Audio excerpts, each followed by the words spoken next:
Olá, amigo da Rádio Tranquilidade. É bom estar aqui a cada semana para juntos podermos partilhar mais uma lição, esta lição que nos fala sobre educação. Dou também as boas-vindas àquele que nos está a assistir neste momento através da nossa página do Facebook ou do canal do YouTube da Igreja Adventista ou ainda dos 2 minutos com ele. Estes vídeos são feitos com a intenção de poder partilhar um pouco contigo daquilo que a Palavra de Deus nos traz. A Igreja Adventista do Sétimo Dia tem este manual de estudos que é reprogramado a cada 3 meses, por isso muitas vezes é conhecido como trimensário. E durante estes 3 meses, portanto outubro, novembro e dezembro, nós estamos a falar sobre educação. E também estamos a falar do grande mestre, do grande educador que foi Jesus.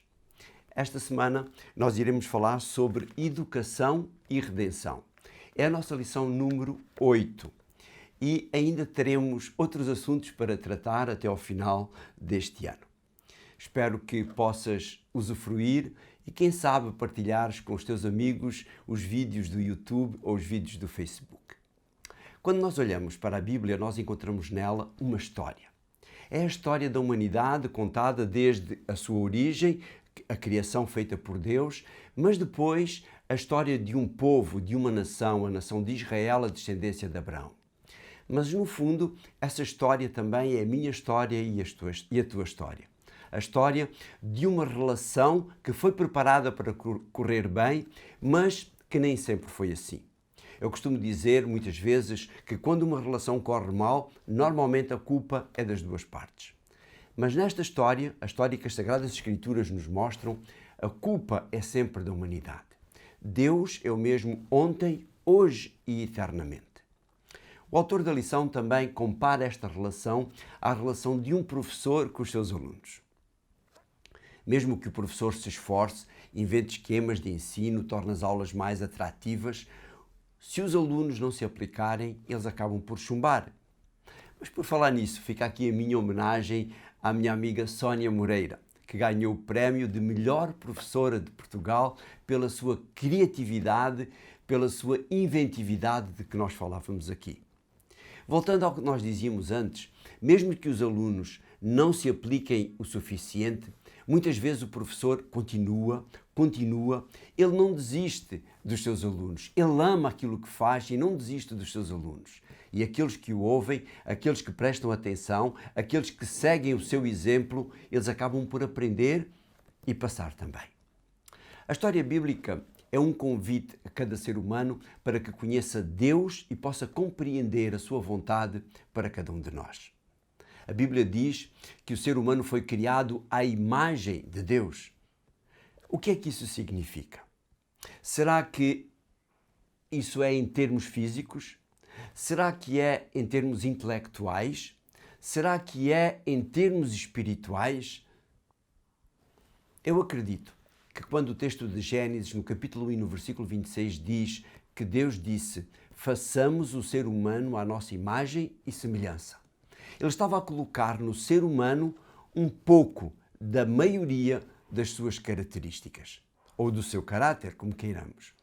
Quando vejo a criatividade e perfeição de muitos artistas plásticos, quando percebo a inventividade humana e vejo onde nós já chegámos na área da saúde, da tecnologia, quando olho para os traços fisionómicos de muitas mulheres e homens, quando olho para a complexidade que é o nosso organismo, quando olho para a relação de um filho para com o seu pai ou a sua mãe, percebo que apesar de 6.000 anos de pecado, ainda temos um pouco dessa imagem e semelhança como fomos criados.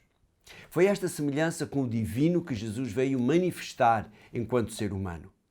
Foi o lado de Deus perdido em muitos seres humanos que Jesus veio mostrar enquanto viveu, ensinou, curou, restaurou, apaziguou, enfim, enquanto viveu aqui nesta terra.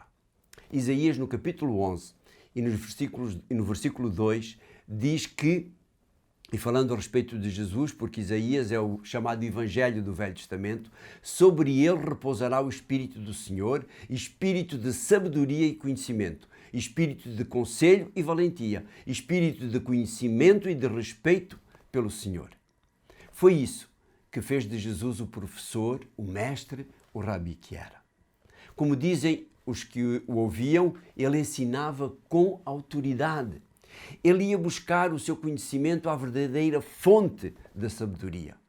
Porque, para além do conhecimento, ou aliás, para além de ter o conhecimento das coisas que ensinava, Jesus buscava em Deus a sabedoria para o colocar em prática e também para o transmitir aos seus ouvintes. Mas de onde vinha esse conhecimento? Paulo, escrevendo a Timóteo na sua segunda carta, e no capítulo 3 e no versículo 16 e 17, ele diz assim: toda a Escritura, tanto o Novo quanto o Velho Testamento, é inspirada por Deus e serve para ensinar, convencer, corrigir e educar segundo a vontade de Deus. Para quê? A fim de que quem serve a Deus seja perfeito e esteja pronto para fazer tudo o que é bom. Foi através dos escritos do Velho Testamento, nos livros de Moisés ou os livros da lei, nos livros históricos, nos livros dos profetas, maiores e os menores, e nos Salmos, que Jesus adquiriu o seu conhecimento a respeito das verdades de Deus já ensinadas. Todos esses escritos eram de homens e mulheres que tinham uma forte relação com Deus. Moisés, Salomão, Isaías, Jeremias, Daniel, entre outros.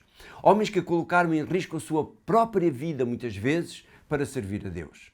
Homens que preferiram a sabedoria que vinha de Deus às honrarias e poderes humanos. Foi esse conhecimento que, aliado à sua relação com Deus, que ele transformou em sabedoria. Ele, Jesus.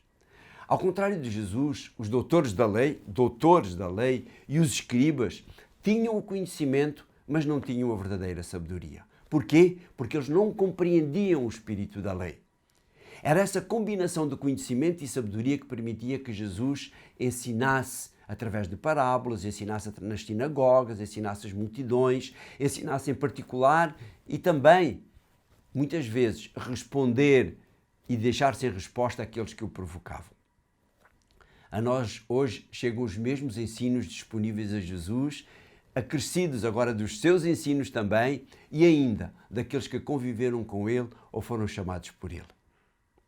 Uma das coisas que mais me fascina em alguns dos autores bíblicos é a transformação ocorrida na sua vida, fruto desta mesma relação entre a busca do conhecimento e a fonte com letra grande, da verdadeira sabedoria.